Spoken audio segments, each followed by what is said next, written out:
This tape has been copyrighted. Any duplication or reproduction without written consent is prohibited. One of the things that I've always done, I think one of the things that Go Solo does, is it resells us constantly on how great our business is and what we do for people and what it can do for us. I mean, that's one of the things I think that's really powerful about Go Solo.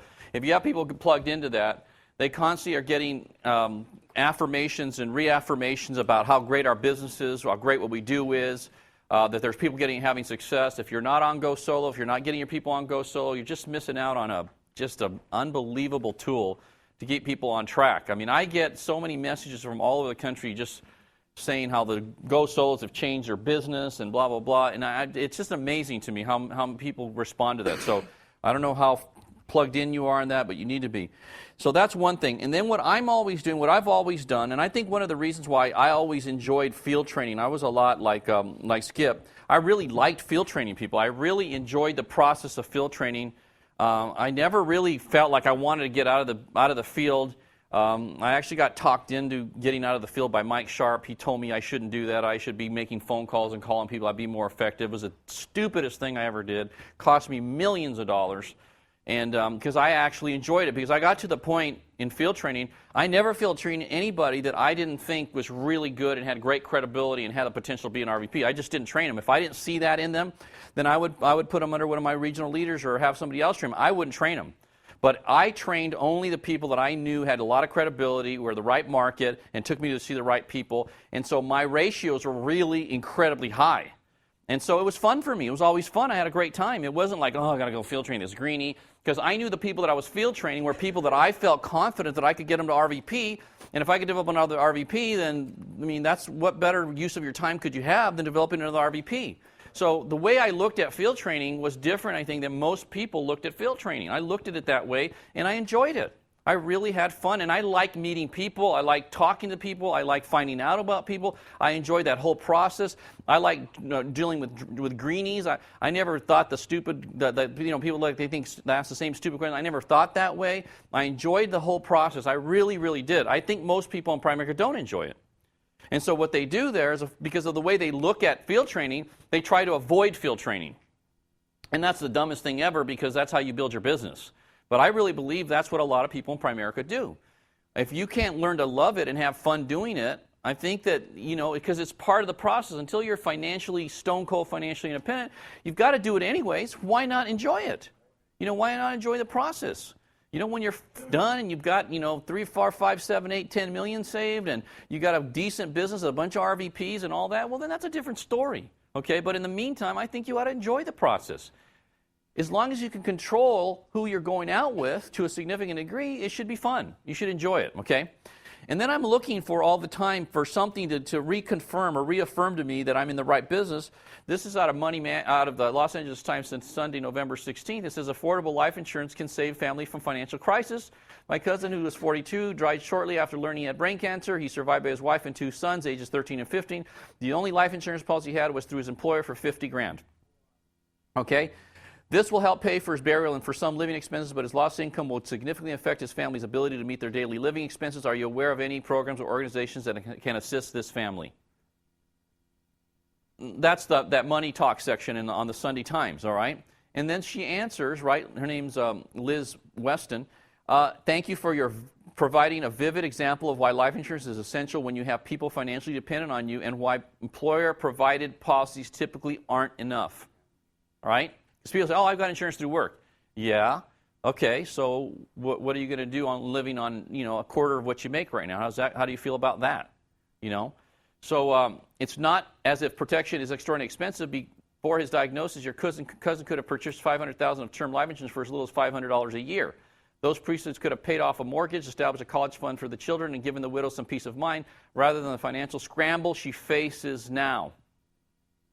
Some people avoid buying life insurance because they don't want to think about death, but people with dependent children no longer have the luxury of denial. Others avoid the decision because it seems too complicated, or they're worried about being taken by an unethical life insurance agent. With a little effort, though, you can educate yourself about your choices and make one that protects your family and your pocketbook. So that's something that says, okay, I'm in the right business, right? Because that's what we do. We fix that, right? So it makes me feel good about what I'm involved in.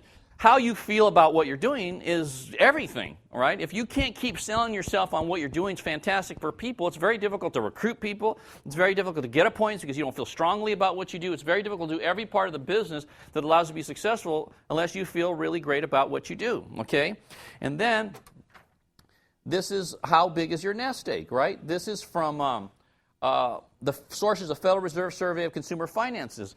And if you look at this, the median 29 to 20, this is assets, nest egg savings refers to net worth excluding home equity. You can't include home equity because you've got to live somewhere, right? People include their home equity, it's stupid because what are you going to do? Unless you're going to sell your house and go move to some place where you really don't want to live because it's cheap, right? I mean, you really don't have any options. So the average American, 20 to 29 years old, has $5,500 in money, cash, outside of their home mortgage or their equity, right? 30 to 39 is 22 grand, 40 to 49 is 52,000, and 50 to 59 is 95,000, 60 to 69, which is retirement, is 83,000. Now, what is 83,000 going to provide in retirement? Even at 10%, it's $8,300 a year, and in today's environment, that's probably not even that realistic, right? You probably need to think more conservative, around 6 to 7 or 8%, somewhere in that range. If you do that, it doesn't come anywhere close to helping these people. So the vast majority of people, the people that we're seeing, they're right here, okay? And you're in a business that changes that. You're in a business that offers a solution to get them into the top 10 or 5 or 10% or 1%, right? That's what the F&A is all about, is to help them get there, where most people are right here. If you ask most people that you meet with, where do you lie in terms of this right now? You could even show them this and say, where are you, Mr. and Mrs. Jones? And are you in the median, top 10, top 10%? If we exclude your home equity, where do you sit right now? Most of them are going to be over here. Okay, you say, well, look, the reason I'm here and the reason this F&A is so important is because that F&A and you implementing it, it's going to take you to the top 1, 5, or 10%. And that's where you want to be, isn't it? Piece of cake, see? I mean, it's just that's another thing that excites me about my business because it tells me that there's a gigantic market that if I'm aggressive and I'm a recruiter and I'm a builder and I'm getting out there, I can help a lot of people. And then this is from Newsweek, MSNBC. It says right here, October 2nd, charging into retirement. New data show credit card debt among seniors is growing even as their incomes and investments shrink. So when Consolidated Credit Counseling Service opened a decade ago, the bottom line, people that are retiring and more debt than ever. It's really a big challenge, right? And then it says right here, this is USA Today, Money, Monday, November 3rd, 2003, says Americans, well, it says 8 to 10 hate their job, 8 to 10 Americans dislike their job and will look for a new one as the economy improves. 8 to 10 people, based on a recent survey, when the economy improves, are going to be looking for another job. What does that mean? They're ripe for the picking. They're looking for something. But you know what? If they don't know what business you're in, that there's something available to them, how are they going to know? 8 to 10. Now, they may not even do it, but they're thinking about doing it. You got to be the catalyst, the prod that pushes them over the edge and shows them a way to do it. That tells me I have a recruiting pool that's just through the roof, right? If I'm aggressive and I'm prospecting them out recruiting, there's a ton of people to recruit. And then also, USA Today, the American dream, own a business. About 67% of Americans dream of owning a business. 67% is almost 7 out of 10 people dream of owning a business. 55% would quit their job to start a new one if they had the resources to do so. What are the resources? The money. The money. Well, guess what? It costs $199 to start a Primerica business. Who can't come up with, if they wanted to, $199? Huh? We don't even have that issue, right? So, and it says 55% will quit their job. That is gigantic. That is gigantic. So that means the rollover market's gigantic. There's all kinds of stuff. But the thing that the point I'm trying to get across is if I'm trying to build my business, I'm more confident and more motivated and more energized than ever based on the information that's just like absolutely slapping me in the face every day about our business. I mean, the only way that you're not growing your business right now is you're not actively prospecting and looking for people and letting people know what you're doing. I mean, there's no possibility to not be winning in Primerica right now if you're engaged. It's just not possible, all right? That doesn't mean you're going to have everybody say yes and everybody get involved, but I mean, if you're out there and you're putting it out there, you're going to have success. I mean, it's just inevitable. That's what it tells me. So the big thing is learning to deal with cop-outs. These are some of the cop-outs that you're going to hear or that you have yourself, okay, and what you should do, all right? Cop-out number 1, it's unpleasant. Duh. No doubt it is. But is it going to become less unpleasant as time goes on? Most things get worse when you put them off. And in the meantime, you have to put up with a nagging conscience. Honestly, wouldn't you feel better if you traded a little discomfort today for the satisfaction of getting it done once and for all? Huh? Number 2, I work better under pressure. This exploits one of the most insidious of all the arguments for procrastination. So create yourself a deadline and be tough about meeting it. All right? This people say, pressure, I work under pressure, ridiculous. Okay? 3, maybe the task will take care of itself if I ignore it long enough, which is what a lot of you are doing, okay? Fat chance. Oh, it happens sometimes, I know, but I've never known a prospecting call make itself. It's too early in the day.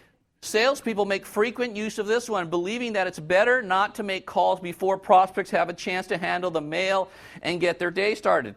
Well, the successful ones, however, recognize this rationalization for what it is, an excuse for laziness. Waiting for the perfect time means squandering a lot of pretty good time, which is a luxury none of us can afford. Well, 5, it's too late in the day. Another handy excuse for those who are looking for reasons not to do what they should. Successful salespeople know that one of the secrets of success is the extra recruits and business they can get by making just one more call before quitting, rather than conning themselves into calling only at the optimum time. No one has enough time to be able to use only ideal moments to call. 6, I don't have my papers with me, or my glasses, or my briefcase, or whatever. Sometimes this is because of a subconscious decision not to have the necessary items with you in order to give yourself an excuse for inaction. Ask yourself why you don't have what you need and what you're going to do to avoid getting caught again without the required materials. It's difficult. If you let yourself get away with this one, you're really in trouble. So it's difficult. So what? You've done lots of difficult things before, haven't you? And when will it become any less difficult as a result of procrastinating? The answer to this question is obvious. The trouble is that the questions don't get asked. Never let the difficulty of a task stand as an adequate excuse for not acting. Force yourself to identify exactly what is to be gained in the long run by procrastinating. You will find can't. The harder something is, the greater the accomplishment and the greater the reward. There is genuine satisfaction in victory over hardship, especially if you were on the attack, if you moved in and handled the problem in a determined way instead of waiting until circumstances force you to act. So, all of it's hard, okay? There's no question about it, but just get aggressive. I don't feel like doing it right now. Good. That gives you a wonderful opportunity to prove yourself that you're not captive of your moods. Selecting a starting point, take a deep breath and begin. It's amazing how quickly a negative mood can evaporate when you take determined action. Think of your lackadaisical mood not as a reason for delay, but as a byproduct of inactivity. So the antidote for your mood is, you guessed it, activity. Get busy. I have a headache. Take an aspirin. 10, it may be important, but it isn't urgent. The greatest mistake you can make is to let your actions be determined solely by urgency rather than importance. That, in a nutshell, are the pitfalls of the habitual procrastinator. Whenever you have a choice to make between two actions, ask not which is more insistent or more immediate or more visible. Ask which really matters more in the long run. Operating out of urgency is exemplified by the squeaky wheel method of setting priorities. Over and over again, ask yourself, does this really matter in the long run or doesn't it? Then act accordingly. Like if you're doing something, ask yourself, does this really matter in the long run? For me building a business, for me being successful. Well, if it doesn't really matter, then you need to get busy doing the things that really matter, okay, if you're going to be successful. It might hurt. It would be interesting to know how many miles of root canal work have been performed because of people postpone getting small cavities filled on the grounds that it might hurt. Think about it. 12, I really mean to do it, but I keep forgetting. You ever hear anybody say that? This means one of two things. Either you forget because deep down you don't really want to do the things.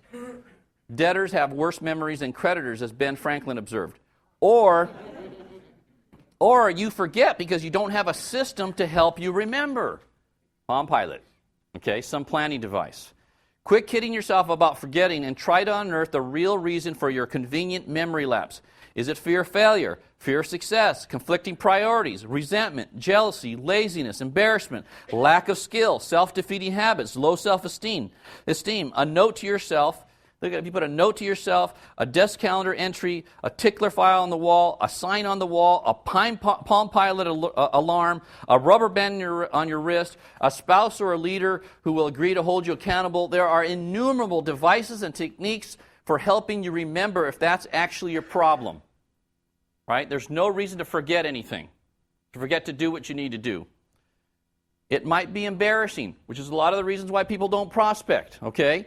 What you should really be embarrassed about is permitting yourself to postpone on such flimsy grounds. What should be more embarrassing is not fulfilling your God-given destiny and letting the people you care about down. 13, I'm too busy right now. A fine, universal, all-purpose rationalization for the would-be procrastinator. Even if it isn't true at the moment, you can quickly make it true by finding something to get busy on, however trivial. Do you really have your priorities straight? Are the things you are so busy with the things that will allow you to create your ideal life? If they keep doing them, if they aren't reprioritized. 14, it might not work. There's only one way to find out, isn't there? Like this intro, it might not work. Well, try it, okay?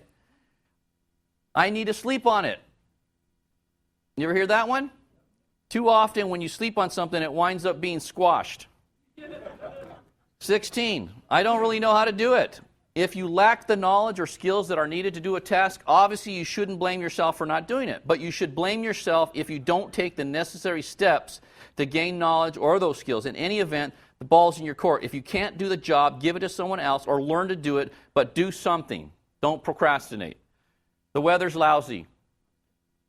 The term weather permitting is properly applied to announcements of parades and outdoor weddings, but not building a business. Before starting, I think I'll take a break. Before starting, I'm going to have a cigarette, a snack, a Coke, or I'm going to read the newspaper. This is usually a mistake. Instead of putting off the unpleasant task until after you've done something pleasant, reverse the procedure and use a pleasurable activity as a reward for having begun what you're tempted to postpone.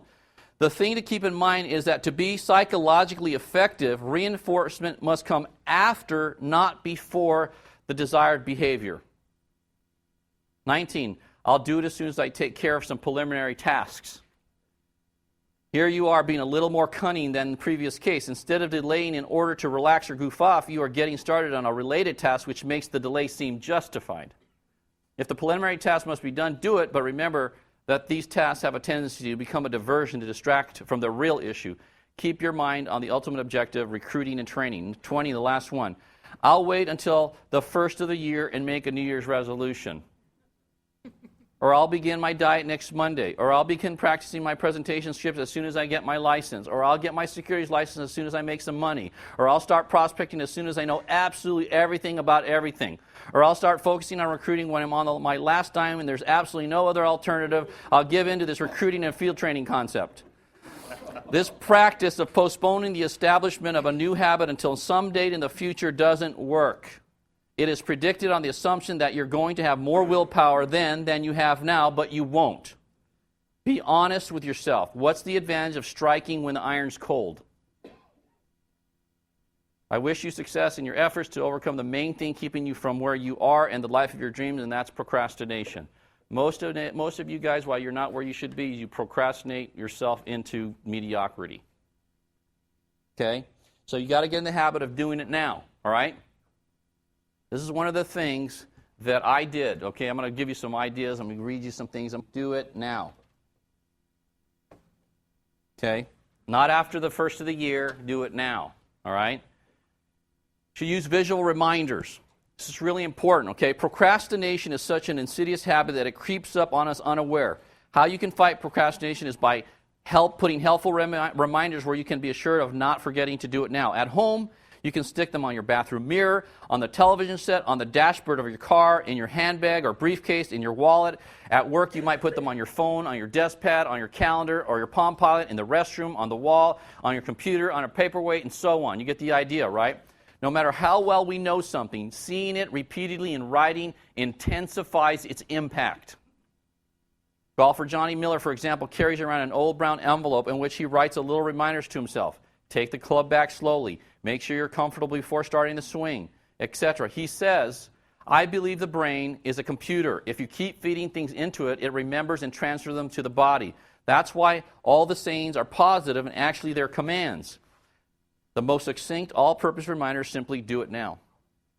Seeing those 3 little words many times a day can pound a distinct message into your brain. W. Clement Stone, the president of a combined group of insurance companies and publisher of Success Magazine, recommends that you not only put those words where you'll see them frequently, but that you repeat them aloud 50 times each morning and 50 times each evening for a week or so to imprint them indelibly on your subconscious.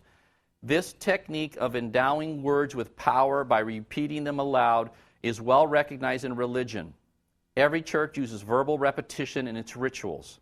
Perhaps you can devise some rituals of your own to help strengthen your resolve. These are them, okay, to help you avoid procrastination. Tomorrow is never. Make today count. Procrastination prevents success. Doing beats doing. In just 2 days, tomorrow will be yesterday. Time is money.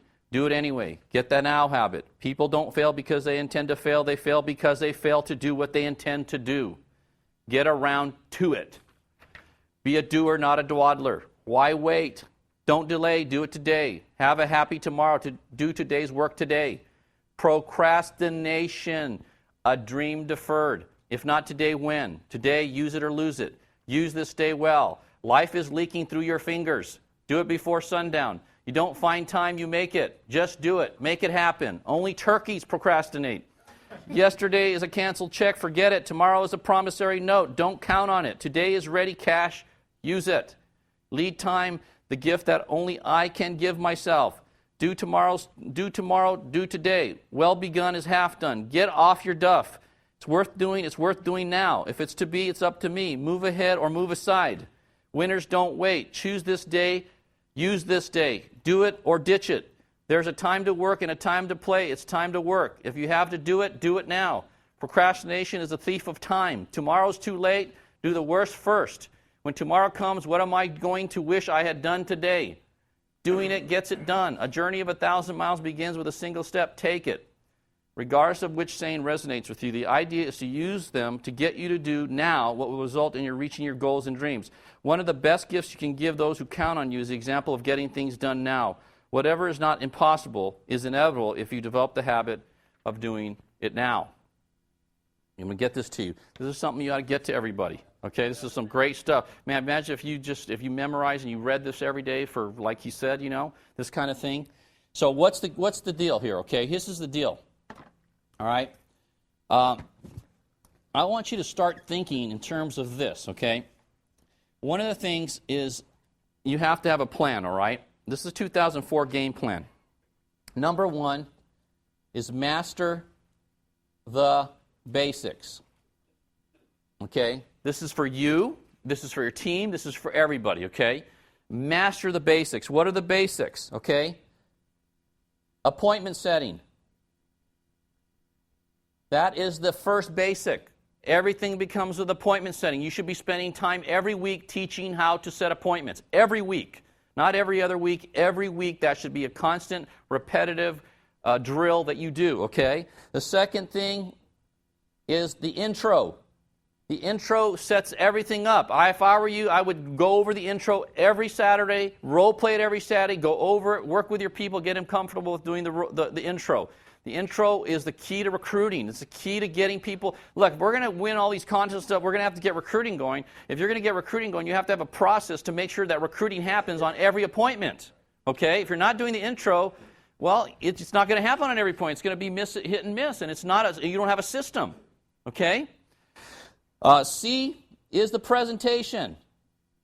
Having a winning presentation, okay? And that presentation should focus on the net results. You don't need to explain how the products work. You just need to focus on what happens when they do business with us, okay? The net results of them doing it, okay? For example, if you do a loan with us and we can help you end up with out of debt in 15 years and 190 grand or $1.9 million at retirement, is that something that you want to have happen in your life? Just focus on that. If we can help you, triple your coverage and save you an extra $150,000 over the next 20 or 30 years, do you want to do that? If we can show you how to max out your rate of return instead of getting 2, 3, 4%, show you how to potentially get 10 or 12% or better, do you want to? Can we do business with you in that area as well? Just focus on on the result. Don't explain the process. Explain the process on the first interview is dumb because we don't even know we can help him in those areas. We're going to know that we can help him once we come back with the F&A and all the information. You don't need to go on the details. Just get the commitment on the front end, okay? Get the commitment. Okay, D is the F&A input. You need to have a really simple F&A input strategy, okay? I'm working on something right now with John Lavin on really making the F&A input. And you may have your thing already set up. I don't know, but we're going to make it really, really simple. We're going to make it so that as a person's doing the F&A, a brand new greenie, all the questions are built in, and they're going to close and get commitments and get everything by just doing the F&A in 3 or 4 pages, okay, instead of whatever you're doing right now, okay? And then E is commitments. Teach them how to get commitments for the recruit and for the sale, all right? And that's our system. That's the business right there. That's it. There is nothing else to our business but that.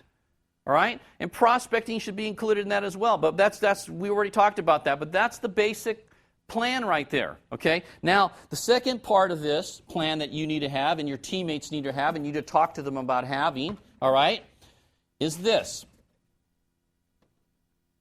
Let me just give you a couple ideas on this F&A since I'm right on this topic right here, okay? This is a rough draft. Some of the questions like on the retirement. Would you say you are not motivated, or highly motivated to retire well? Circle 1. What do you think most people are going to say? Highly motivated. So you circle that, okay? Are you currently involved in any type of plan? Yes or no, right? And then blah, blah, blah. So is retiring well important enough that you would commit to set aside money every month? Yes.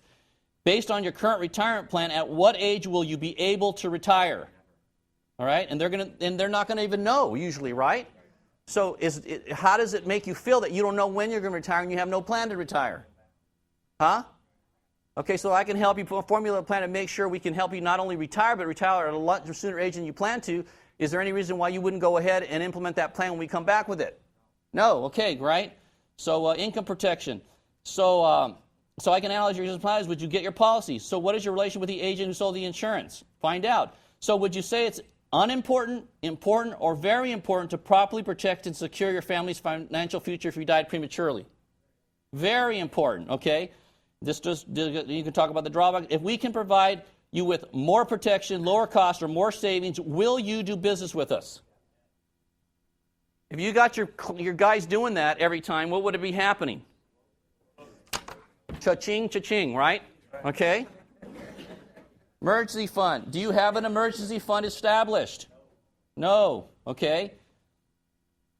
Do you typically receive an income tax refund? Yes. How much? Okay. Then you find money there, right? The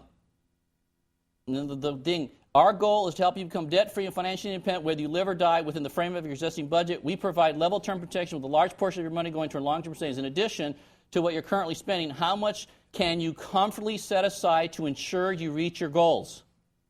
We find that most of our clients can free up $200 a month. There are fortunate few who can free up $500 a month or more. Then there are those who are on someone on a fixed or limited budget who can free up $100 a month. Which category best describes you?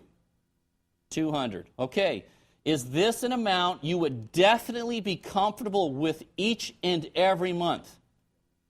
So you get them to lock them in, right? Okay. Earlier I asked, what's most important in your life? You said your family. So if you die prematurely, would you want your family standard of living to be better, worse, or at a minimum stay the same? Better. Okay, great. So how much money would your family need monthly to maintain that standard of living? Whatever, $5,000, okay, or whatever. Okay, so then you show them how to properly do what that is, and you get them to figure out. To properly figure out, experts agree that you need 8 times income. You can figure out what the insurance protection is there. Real simple. Boom, boom, boom. They don't have to. It's a dime theory. piece of cake, right? You don't have to go into a big old dissertation. Make it simple. So if we put together an affordable plan that definitely protects what's most important to you, your family, will you do business with us? Close. Okay? What do you like less than English? Great. Remember earlier I mentioned that instead of charging a fee for our plan, we ask for 10 to 15 introductions to the people you care about. Let's take a few minutes and list the names of the people you care about. Boom, referrals. Okay? Right there. It's a process. Our next step is to see if we qualify for the coverage. Have you ever had a problem getting qualified for life insurance plan? No. Great. Well, I can't guarantee you coverage since it requires you both get medically qualified. We can start the process by asking a few questions. Do you know it? And you just close, right? A lot of this stuff is stuff that Daniel did. Dan, you recognize some of this? Except I improved it a little bit. Okay. Ask client to call you, right? Anyways, blah, blah, blah, blah. So right here, John and Mary, it's obvious you're both serious about becoming debt-free and financially independent. I'm going to invest 5 to 6 hours of my time to build a financial program that will help your family reach all their goals and dreams. If I invest 5 to 6 hours of my time, wouldn't you agree that it would be important for you to invest a minimum of 60 to 90 minutes of your time to learn more about money and personal finance? We find that our clients who take the time to attend our money and business seminar have a significantly higher success rate in achieving their goals. And that's what you want, isn't it? So which is better for you? Tuesday at 7:30, Saturday afternoon at 1, and you close them. And then if you're not able to close, this is the commitments to come back the second time. So listen, when I come back, John and Mary, if I offer you an insurance program that you agree is better for your family's security in every way, and of course you'll determine that, may we have your commitment? We will do business on our next visit. Yes. Additionally, when I come back, if I put together a debt program for you that gets you out of debt more quickly while saving you money, will you implement our plan? Finally, will you introduce us to 10 to 15 people you care about that need or want to become debt-free and financially independent? Boom, done. Okay? Close, close, close, right? Close, close, close, close, close, close. See, you start teaching people exactly what to say and how to close, right? Hey, you might think you have a better way. Well, great, use it. I'm just telling you, most of you aren't having people closing. All right, they're going on appointments and they're visiting and they're not closing. They're not. You know why? Because they're not asking these questions right here. That's why they're not closing. That is why they don't close, okay? Very simple, very transferable. All right, so what do we need to do here, okay? Second thing is you need to find a coach, mentor, teacher, whatever you want to call them, all right?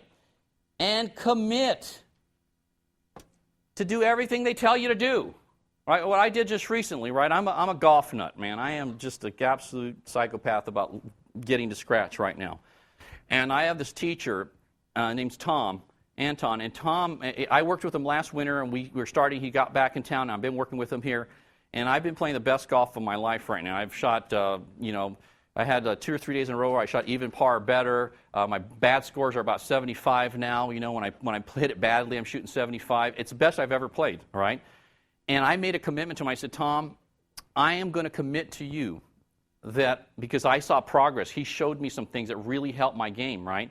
And so I said, you know what, fine, I'm just going to make a commitment to you because you've helped me. You're the first guy that's really helped me, and I know what you're teaching really works. Is I'm going to make a commitment to you that I'm going to do everything you tell me to do. I'm going to be the first student you've probably ever had in your life that's absolutely going to do all the drills, do every training thing, do exactly what you tell me every step of the way, because I believe that you can help me get to where I want to go, which is scratch, okay? And so I made a personal commitment to him that I was going to do that. And I'm doing it. And since I made that commitment, my golf my shot dispersion has come way in. It's just unbelievable, right? I'm putting for birdie so much more than ever. It's really improved. But I believe that you, unless you're highly self-motivated, right, which I don't see a lot of people like that in this room, okay, that can do it themselves, you need to find yourself a coach that you can commit to that you'll actually do what they tell you to do. And stop being a freelance artist, okay? Is it working for you so far? If it's not working for you, think of something else, okay? Find a coach. It doesn't have to be me. It could be anybody. I don't care who it is, okay? But commit to somebody that you're going to actually do what you say you're going to do and finally get to where you want to go. All right? Your version of scratch, whatever that happens to be. Okay? So make a commitment to a coach. And then the third thing on this plan is you need to learn everything you can about the mental game. Because that's what's stopping you from being where you want to be, is the mental game. Guaranteed. It's not your technical understanding of the business. If you're here, you have a pretty dang doggone good understanding of the technical part of the business. It's the mental game that's stopping you from becoming great. It's not your technical knowledge and know-how of how the business operates. It's your mental game, all right? You need to make a commitment this year that you're going to focus a lot of energy and time on mastering the mental part of winning in your life. Whatever that entails, there's tons of stuff that you can read and study that have to do with the mental part. Because it's the mental part that keeps you from where you want to go. So, for example, okay, one of the mental parts of this business that I think most of you don't do a very good job of, that I think you could do a lot better job of, that if you did, you would see very dramatic results in your recruiting, all right? The first thing is you need to start recruiting people to you, okay? Recruit to you, okay? Doesn't say recruit to Primerica or Citigroup. It means recruit to you. You need to look at yourself as that you are the best possible chance for them to succeed in Primerica, getting connected to you personally. Because you're the person that even if you don't have all the answers right now, you're going to get the answers for them. You're going to be more dedicated to improving and growing and bringing them what they need to be successful. You're going to be there to coach them, to cheer them on, to help them in every step of the way. That if they get connected to you and they follow your advice and they follow your lead and they follow your example, that their best chance to be successful is being connected to you in somehow. You have to believe that, and you have to let them know that. I think one of the main reasons I've been so successful is I believe beyond any shadow of a doubt that your best bet to be successful in Primerica is to be with me. Period, end of story. I believe that. I believe if you listen to me and you do what I tell you to do, that you will be successful. Now, I understand most people won't, but my belief is so strong that if I'm sitting across a potential recruit, I'm sharing that with them. Listen, if I'm sharing that with them with conviction, not being arrogant, not being braggadocious, but just as a matter of fact, right, and backing it up, then I believe I could recruit almost everybody I want to recruit if I believe what I'm saying. So then the gotcha is you've got to do what it takes to believe that. You've got to put the time and energy to develop yourself to the point that when you say that to another human being, that you truly believe what you're saying to them. And then you've got to follow through on what you tell them, that you're actually going to do all those things that you profess you're going to do. You actually have to do it. Okay? But that is the key to recruiting people. It's not some fancy presentation. It's not another piece of information you got to tell them. It's that. Believe me, that's the main thing. Because people, look, when they have goals and dreams, they're not going to get that through Primerica like this. They're going to get it through you helping them develop and learn the business and become competent and able so they can create that in their own life. You've got to be the one that does that for them. Okay? And you've got to believe that you can help them do that. If you can close 8 to 10 qualified appointments, you can do it. There's nothing else that you need to learn to be able to do that. You just got to transfer that knowledge that you have, okay? And then you've got to accept most won't do it. You got to accept it.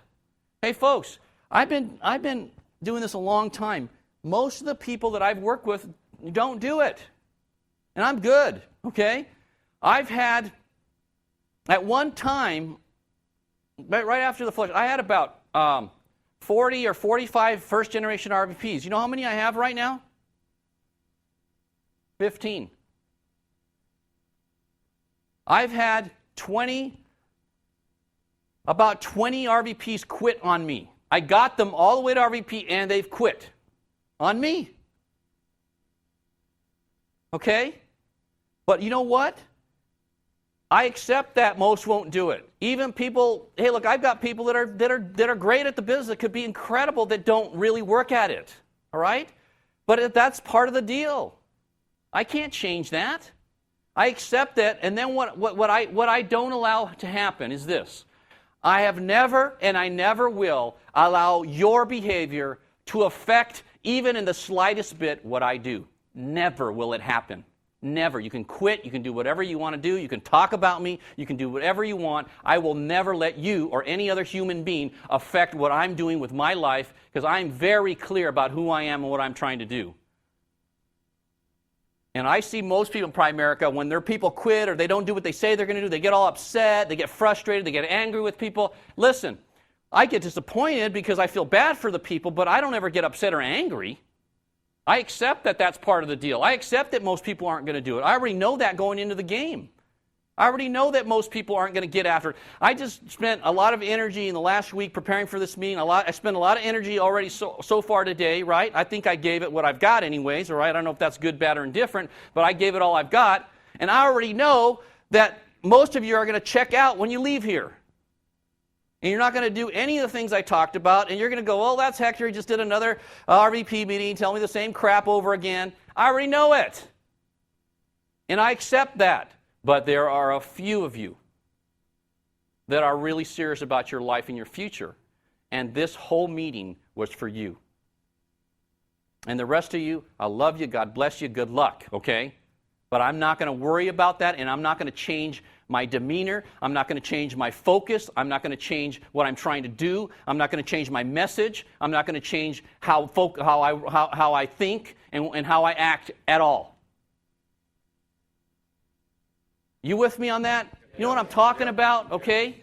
That is a big part of why I've been so successful, because through all those people quitting, okay, through those 20 RVPs quitting, when I first produced my first RVP, which was in 1986, okay, from 1986, I made $86,000, and through the last, how many years is that now? 14 plus 18 years? Okay? In 18 years, I had 20 first-generation RVPs quit, and my income went from 86 grand to this. It looks like I'm going to end up at 3.8 million this year. Does that send a picture for you? How important is it for people to do what you want them to do? It's not really very important. You know what's never changed in that time period? Me. Me. Never changed. Never changed my message, never changed my focus, never changed anything. Me. I never changed. You know what I found out?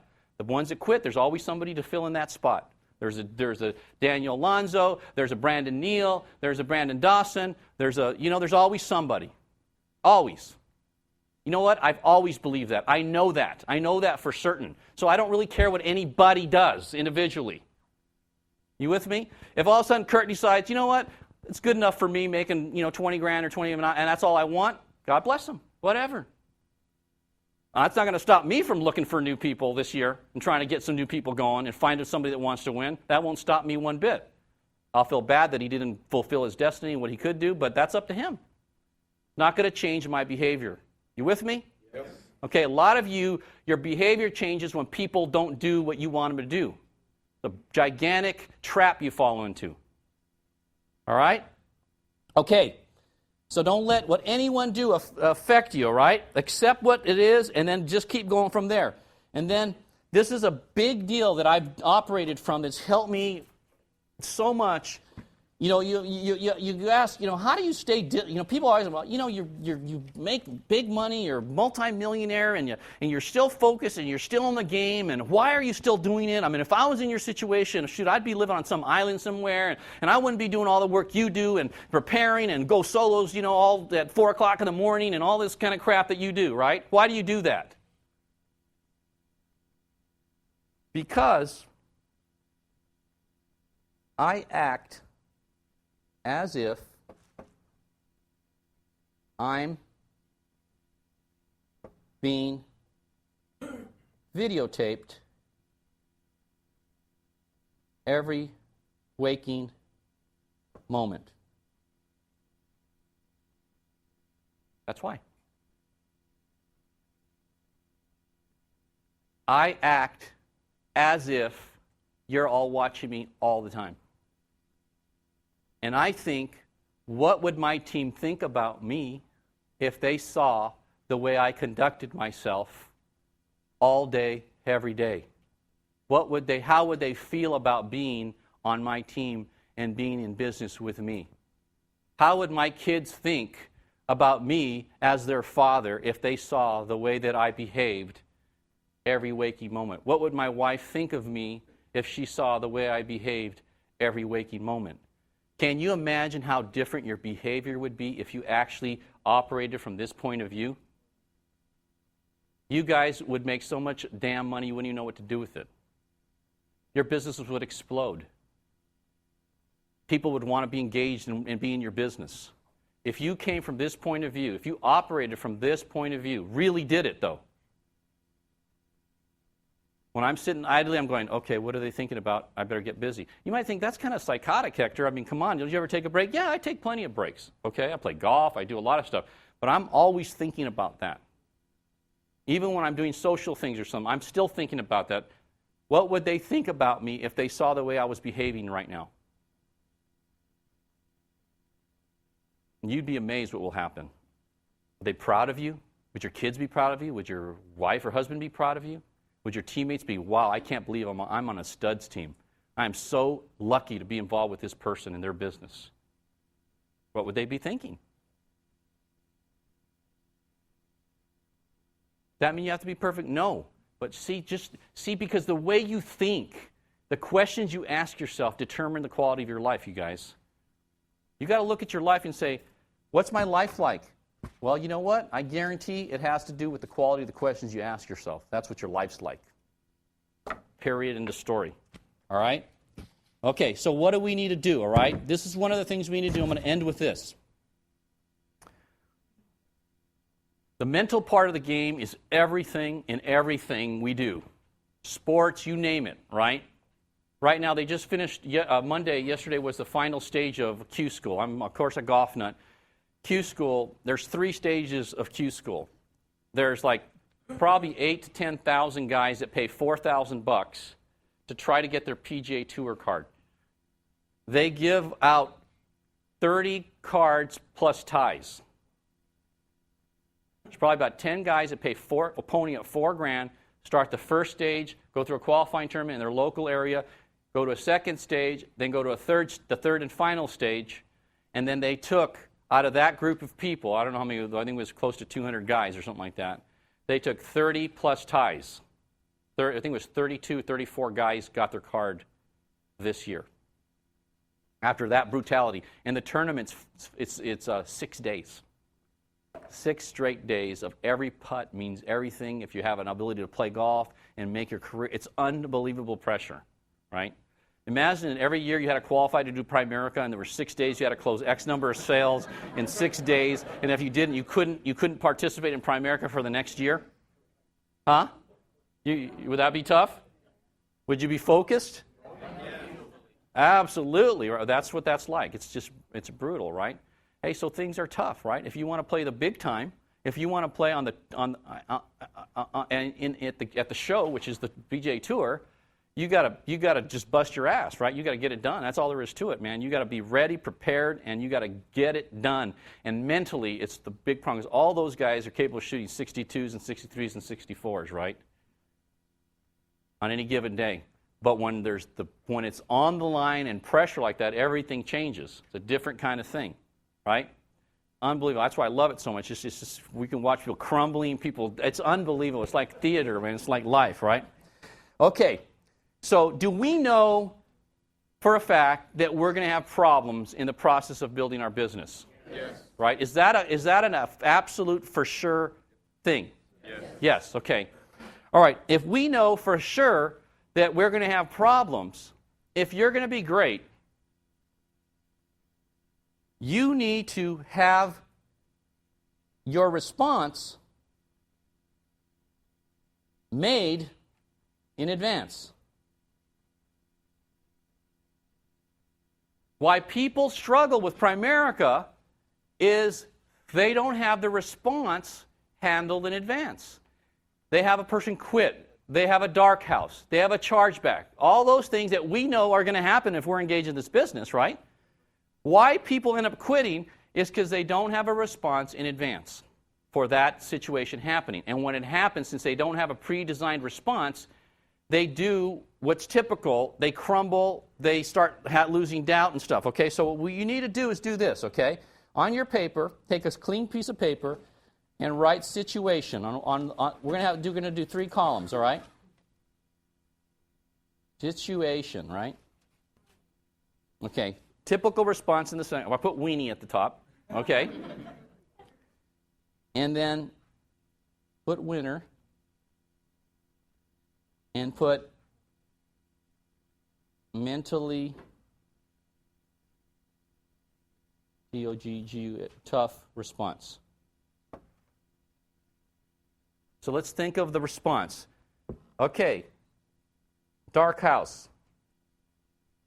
What's a typical weenie response to a dark house?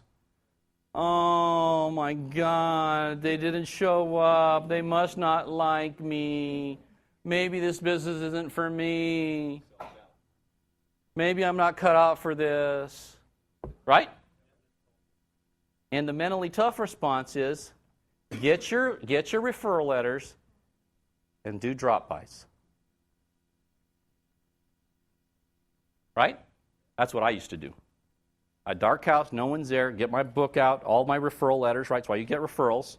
And then I'd go and drop by to 5 or 6 different people. Maybe 2 or 3 were there. And I'd drop by and say, hey, did you get the letter I sent you? Blah, blah, blah. I'd start talking to them. And I'd either if they liked me and they had a good refer, where the person had credibility, they'd invite me in. I'd do a presentation, sometimes close the sale. At a minimum, generally what I did was I gave them a little common sense book or something, and I set up an appointment to come back at a later time to get an appointment. And I turned that dark house into a sale or a potential sale or a recruit.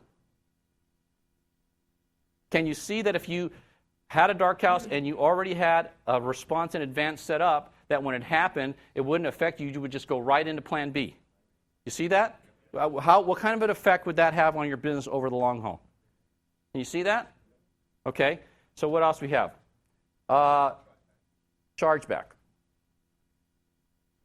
Chargeback. Typical. Oh my God, it cost me money. How am I going to make that up? Oh my God, this business doesn't work. I got to go write 2 sales to make up for the 1. Right? Okay. Or you say, you get on a phone, you set up 4 appointments, so you can end up with 2, so you can go close a couple sales to make up the 1 chargeback. All right, we got op night. 5 invites, no shows. Oh my God, I'm not any good at this. I'm not a leader. Nobody wants to follow me. I suck. Or, after the meeting, you can call all these people that didn't show up. And you say, hey, Dave, this is Hector Marque. Hey, listen, I'm so sorry I missed you at the meeting. I was so busy I didn't get a chance to talk to you. What happened? Oh, you weren't there. Oh, I'm sorry. It was so hectic. I didn't see if you were there or not. I thought you just kind of got lost in the crowd. So, hey, listen, I tell you what we need to do is we need to get down, set up an appointment so we can get together because I've got something really exciting stuff to share with you. When's the next day you have open? I've got Wednesday or Thursday open. Which day's better for you? Thursday. Okay, great. So then can you 6 or 8? 8, great. I'm going to pop by at 8. We'll get things going, all right? All right, talk to you then. Bye-bye. That's what you do. Get on the phone, call them, act as if you didn't see them, right? You know they weren't there, okay? But just call them up and then make them tell you why they weren't there. See, you're laughing. I used to do that all the time. I always did that. Hey, what happened? Listen, man, I was so busy. I'm sorry I missed you. Well, I wasn't able to make it. And now they're feeling bad because he told me he was going to be here and then he didn't show up. He just flaked on me. Now, right, I make him feel bad, so he meets with me later. All right? So if I call these people back, I might get appointments with all of them, and they might flake on me again. So what? So what? You with me? Yep. But that's what a winner would do, right? What else happens? Huh? Yeah, best person quits. Okay, your best person quits. oh my God, I'm a suck at this thing. Nobody wants to follow me. I mean, I'm never going to find another guy to replace this guy. He's so good and I'm so bad. Right? But a winner doesn't do that. In fact, a winner, when the guy calls to quit, Steve calls me and he quits, right? Like I had a guy, Steve Finger, called me to quit. Steve Finger was pretty good. Remember, George? Was he good? He was really good, okay? Kind of guy that could write 20 sales in a month on his own pen. That kind of guy. Did it more than once, right? Making over $100,000 a year. Produced 2 RVPs. Dave, you're one of his RVPs, right? Dave and Dave Ferguson too, right? Okay. And so he calls me up. This is when Art Williams quit, right? So Art Williams quit, so therefore our business is no longer legitimate, so he has to quit with Art Williams, right? You know, he's one of these black and white guys, you know. He said he'd always be here and all that, and then he quit, so I'm quitting. Okay, whatever, all right? So he calls me and says, you know, he tells me the whole sob story, and I'm going, Hey, okay, well, great. I tell you what, fantastic. Listen, I hope you do really well. And what I need to do is I just need to get a list of all your people that you have left so I can get in contact with them and have a little emergency meeting and let them know what's going on and where we're going. And hey, listen, man, I hope things go great for you. And let me know. Best wishes to you and your wife. It's just fantastic. I hope that this thing works out great. Talk to you later. And that was it. Done with him. But I done it. I apologize, you did. I should have put you direct to me. I put you under Dennis Lang, right? But I should have put you direct to me. That was the first mistake I made. Don't do that, okay? And you now are an RVP doing very well. You got Fangrasimi who does well, right? And we got Dave. And that little group there that he left behind, I don't know, on any given month does about $35,000, $40,000, $50,000 a month in premium, okay? And I override that. And so when he quit in 1989, I think I made about $1 million that year. And this year, like I said, I made $3.8 million. Right? So who cares? Right? So in other words, if that's what people want to do, let them quit. I didn't even try to talk them out of it. I really didn't. Because once a person quits, they've quit. You know what I'm saying?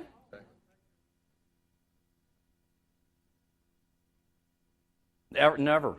Hey, look, George said he's never seen anybody that's quit that's gone on and done comparably well. Matter of fact, let me just tell you a story about this Steve guy, all right? A year ago, you know Sam Abanig, who does our DJ thing, right? He started some other business, and Sam works for him, and Sam called me to see if I would loan him money so they could make their payroll about a year ago. Thank you very much. I said, well, I tell you what, Sam, let me just tell you one thing. All I can tell you is if I had a guy that I was working for that couldn't make payroll, I'd be thinking twice about where I was at. And if he can't make payroll, how's he going to pay me back? I don't think so. I don't loan money. I'm not a bank, okay? And so, you know what I'm talking about? See, what other people do should never affect what you do, okay? Ever. Ever. All right? Because that's what a winner does. What else? Missed your promotion. Missed promotion. Oh my God, I'll never get promoted. I missed my promotion. I needed one more guy. I needed 2 more sales, and I didn't do it.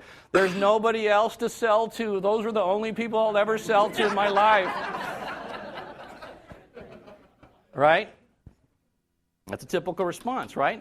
What a winner does, he just says, you know what?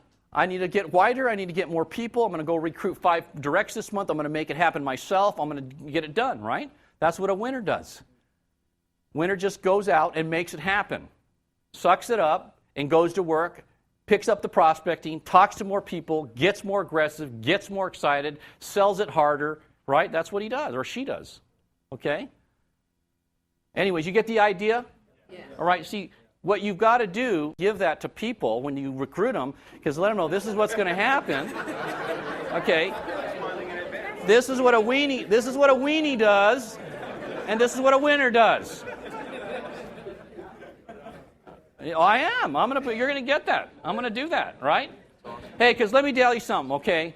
If you're going to win in business in America, you're going to have to bring your lunch and get ready to fight, okay? It ain't coming to you. Nothing's come to me, right? I've had people quit. I've had when I went full time, I had a business. I sold it. My partners screwed me out of 20 grand plus another 15 grand in legal fees. I've had all kinds of crap happen to me. I know exactly what it feels like to feel like you're behind the 8 ball and the sun's nowhere in sight. I know exactly what that feels like. But a winner responds in a certain way, and a weenie responds in a different way. And you need to decide if you're going to be a winner or a weenie. Have a great Christmas. We'll see you next year, okay?